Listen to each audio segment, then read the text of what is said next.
swimming pool lang pala. Ang sarap mag-swimming dito sa bahay.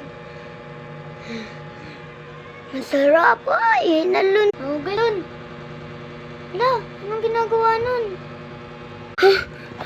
Guys, nakita niyo yun? May isda dito sa underwater. Baka naglagay sila. Naku, lunod ako dun ah. Ano pa guys? Gusto niyo ba?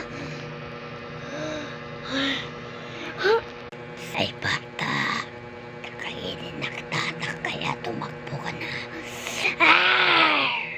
Naku, habulin na ako guys. Takbo na tayo.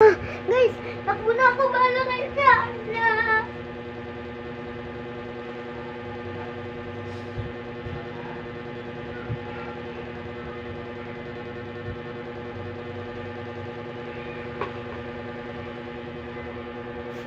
Takbo.